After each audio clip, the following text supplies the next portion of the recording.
Good evening, and welcome to the Department of Toxic Substances Control's public meeting for the Gardena Sumps proposed remedial action plan. My name is Chen Xiao. I am a DTSC public participation specialist. Before we begin, I would like to take a moment to acknowledge the native culture of Los Angeles and the tribal lands of the Chumash and the Tongva. This meeting is being recorded. By participating, you agree to be recorded. Today's agenda includes an introduction, the cleanup process. We'll discuss the site history and proposed remedial actions. And then at the end, we'll receive your comments and questions. The DTSC Gardena Sumps team consists of myself, Chen Xiao, Public Participation Specialist, Patrick Shea, Unit Chief, Nick Ta, Project Manager, Ephraim Newworth, Toxicologist, Greg Swiel, Geologist, and Eric Vanderbilt, Engineering Review. The public participation is an integral part of the site cleanup process. DTSC understands the public's need to be informed and encourages participation in its decision-making process. Please fill out the comment card. I would like to introduce Project Manager Nick Ta. He will be giving tonight's presentation on the proposed remedial action plan. Nick? Hi, good evening. We're talking about Gardena Sumps. And why is DTSC involved? The mission of DTSC is to protect California's people and its environment from harmful effects of toxic substances by restoring contaminated resources, enforcing hazardous waste law, reducing hazardous waste generation, and encouraging the manufacture of chemically safe products. DTSC is the lead agency overseeing the environmental cleanup of this particular site since 1981. The next, please. In general, the general cleanup process comprises of 4 steps. Identification. This is a document review or site evaluation, visual inspection of the site to identify potential sources, and this is important, whether a release of hazardous chemical occurred. The second step is investigation. This is when we go in and determine the nature and extent of releases and its effect on human health and the environment. Remedy selection is the third step, to evaluate remedial action alternatives, to propose a work plan detailing cleanup activities, and provide for public participation and comments. The last step is remedy implementation. This is when we have a work plan to remedy the site, approve, we do the remedial action, and once that's done, then there will be a remedial action completion report for this project. Next, please. So I would like to discuss some of the public participation activities that occurred in the last 2 years. August of last year, we sent out a community survey. And in February of this year, we sent out a community update and we published the public notice in the Gardena Valley newspaper. Project documents are available at the local library, at the DTSC Cypress office, and available online. And today is the public meeting, February 16th, 2022. If you wish to view the project documents in person, please make an appointment at the DTSC Cypress Regional File Room. The phone number is on your screen. Also, we have the project files at the Gardena Mamie Deer Library. And you can also view documents online at the DTSC website through EnviroStor.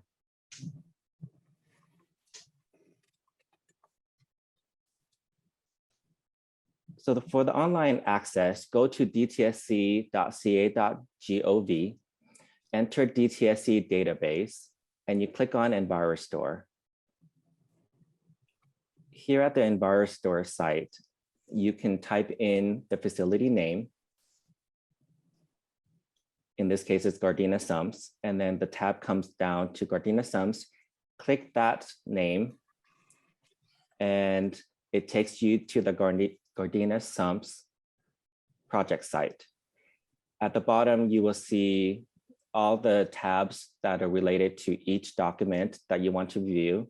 And if you click one of those files, you will be taken to the PDFs for viewing or download. Okay, thank you, Jen. Okay, essentially this project with the proposed remedial action plan, we had to do in accordance with the California Environmental Quality Act. We drafted an initial study for this project. The CEQA study analyzes the environmental impact from the proposed remedial action on the environment. This includes 20 different issues related to the proposed action, including air quality, land use, noise, public services, and tribal cultural resources, just to name a few. DTSC also reached out to the 6 native tribes that may have interest in the potential cultural resources surrounding these sites. This 90-page document is also available on the website for you to review, should you be interested.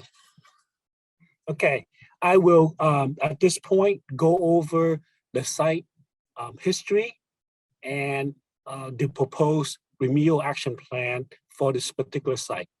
So the site is located in the city of Gardena on the corner of Artesia Boulevard and Normandy Avenue.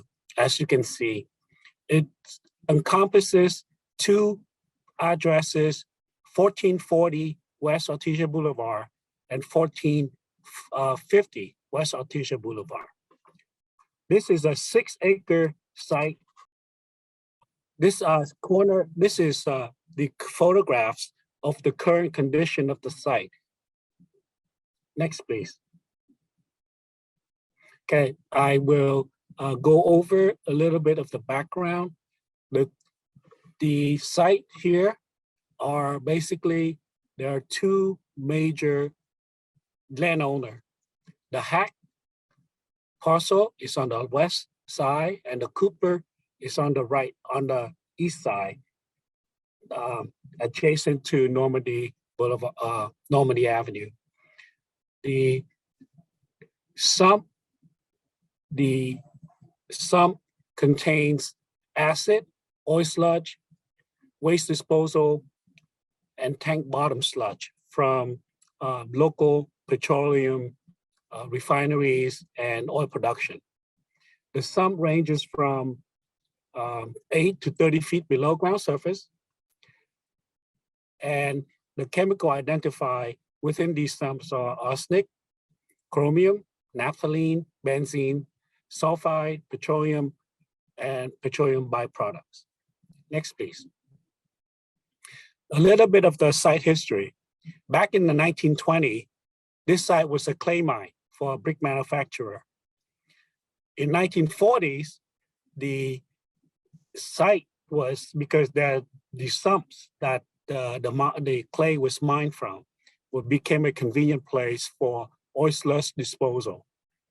From 1940s to 1970s, various owners owned the site, with ultimately Mr. Hack owned the western parcel and Mr. Cooper owned the eastern parcel. In 1981, DTSC, aware of the site potential environment problem, in 1993 and 1994, DTSC installed interim geotextile cover on the Cooper property. In 1998, another geotextile cover was placed on the Hack property. In 2013, an additional cover was placed on the Cooper property. And in 2014 and 2017, that's when a comprehensive site investigation and feasibility study was conducted. in the 2020, the proposal remedial action plan was finally approved by DTSC for the site. Okay, so how do we go about remediation for the, what remedial action is appropriate for the site? Based on the US Superfund requirements, we had to develop various potential solutions for the site. And these are the 9 criteria that we must use to analyze each individual option. Protection of the human health and environment, compliance with applicable or relevant and appropriate requirements.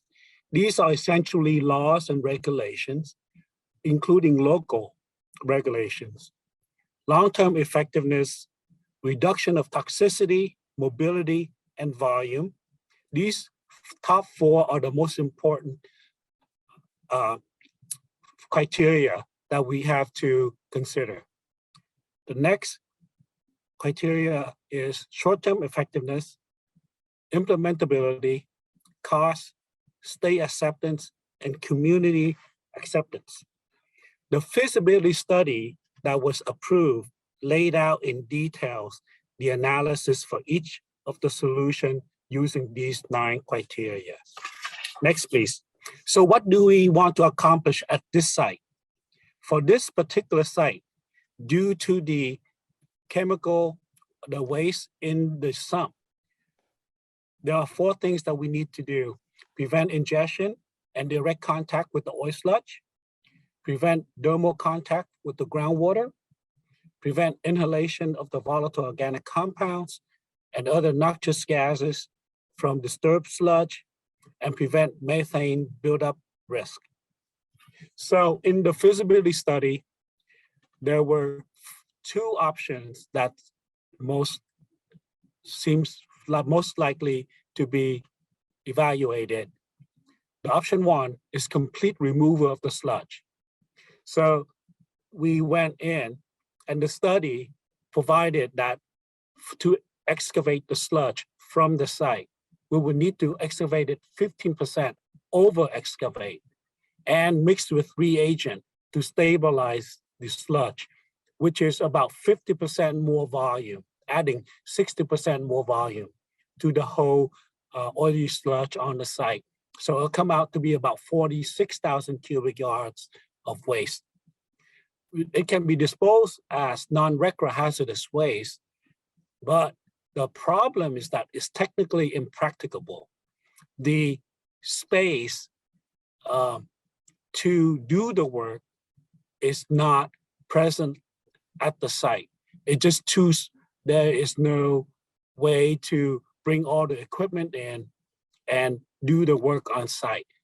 The other 2 issues are odors and health and safety. And I can elaborate a little bit further. So essentially, we decided that the most feasible and practicable solution was to consolidate the sludge and cover the site. Now, the capping of the site is determined to be protective of human health and the environment.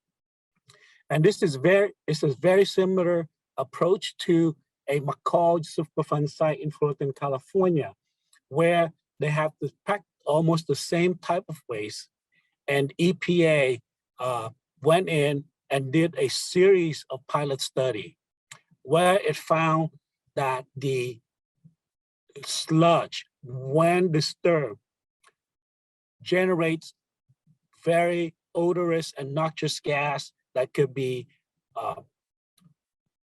smelled 3/4 miles away. And also the health and safety of the worker removing the waste was too high to be, too dangerous to be acceptable to the worker. So the solution to this site would be to cap it and long-term monitoring and maintenance with land use restriction. Next, please. Okay, so the proposed remedial action for this particular site is what is the remedial action plan? It's basically a detailed summary of the remedial action that is going to be implemented at this site. Essentially, what we'll do is excavate a portion of the hack property called the hack rework area and some of the overflow along the eastern edge of the Cooper Sump. We put that on top of the current cap. And then the next cap would be a 4-layer cap that will be constructed above the sump. There's a stabilization layer, a foundation layer, low hydraulic conductivity layer, which prevent water from seeping into the oil sludge, and an erosion resistant layer. A vapor control and monitoring system will be installed with a retaining wall on the north side of the site. Long-term operation and maintenance plan will be developed and implemented to make sure that the cap is performed as designed. Long-term groundwater monitoring will continue. Land use restriction will be placed on the site to prevent residential use, among other uses that with sensitive population like school, hospital, etc.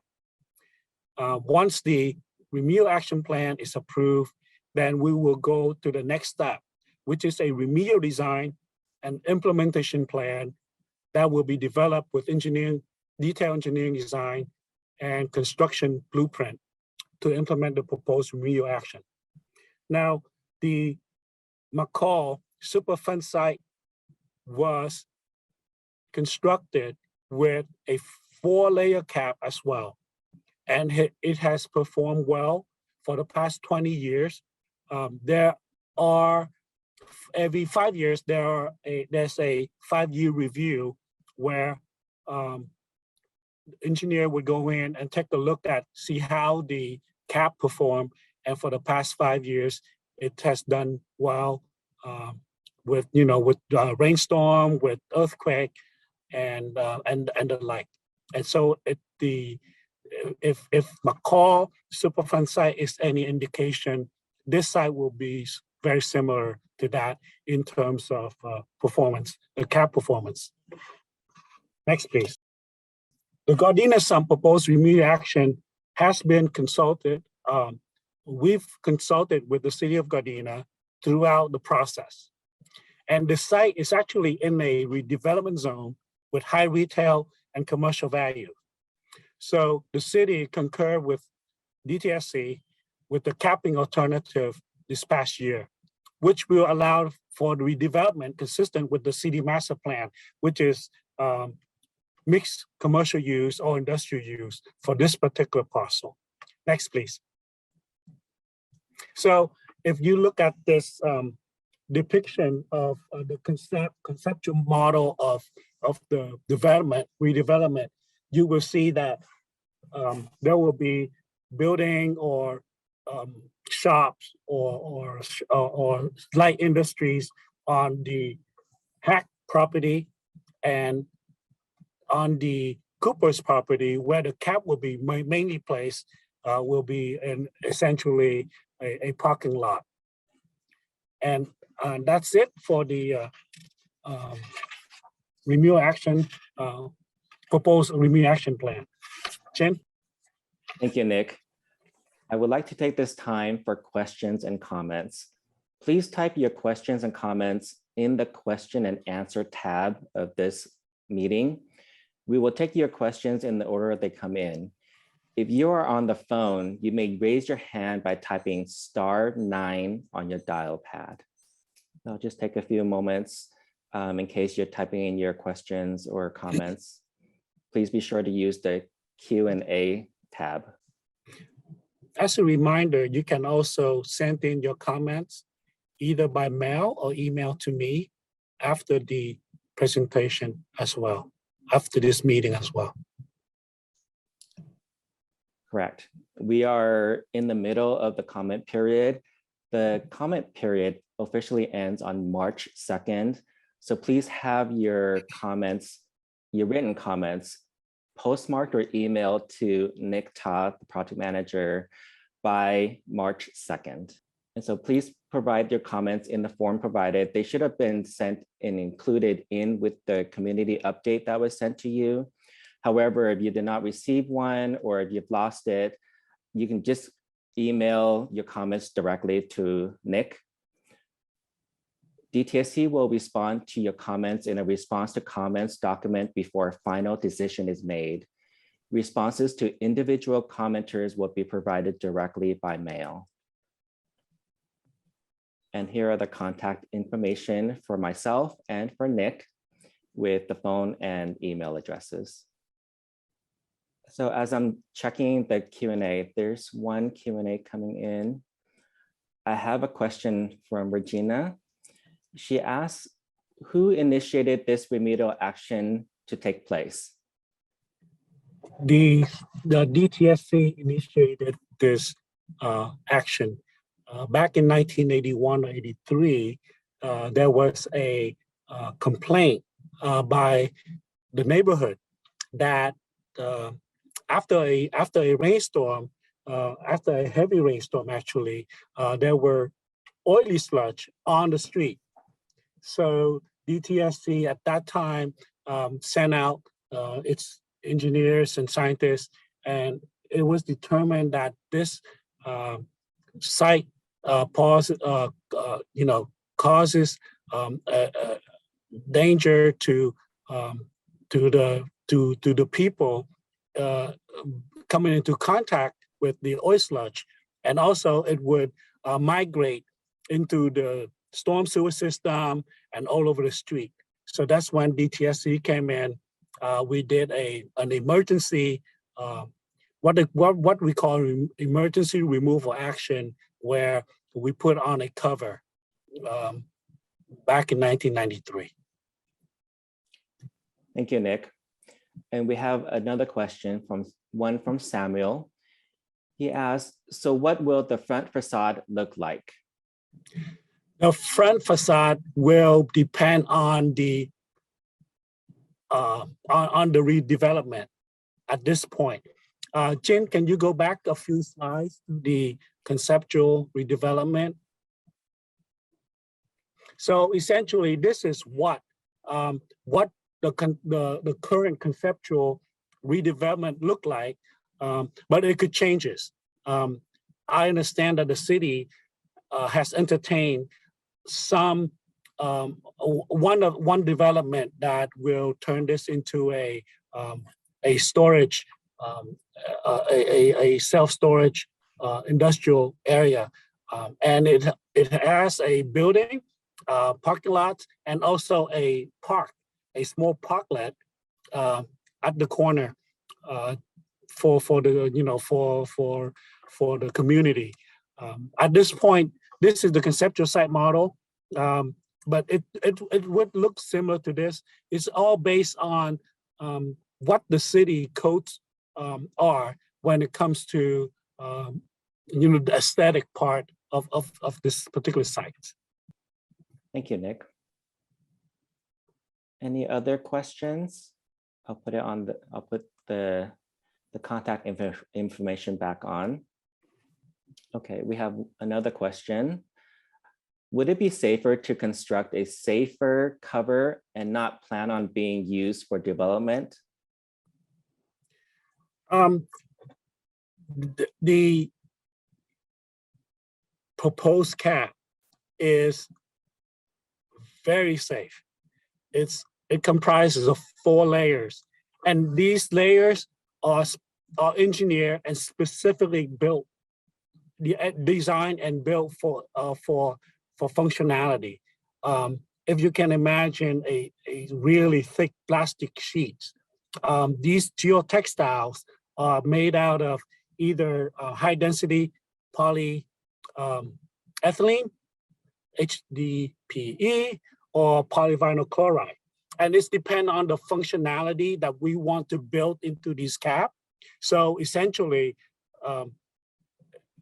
it should be very stable and it should last a long time. And not only that, the redevelopment will, I think, enhance and add to the city's to the attractiveness of the redevelopment itself. And anything that will be developed will be built on top of the cap. So it won't in any way damage or impact the cap. It won't in any way impact the cap at all. So, it will be hidden underneath whatever that's built on top. Thank you. Give it a few more seconds as any more questions or comments roll in. It looks like there's no more questions coming in. Just want to remind everyone, comment period is still in process and March 2nd is the deadline. So there's still about 2 weeks to go. If you have any questions that have come up after this meeting or you didn't get a chance to communicate it with us, feel free to contact us. The contact information is listed there on the screen. So I would like to conclude this presentation. Thank you for joining us this evening. We hope you found the presentation to be informative. Feel free to reach out to us at any time. Thank you. Good night.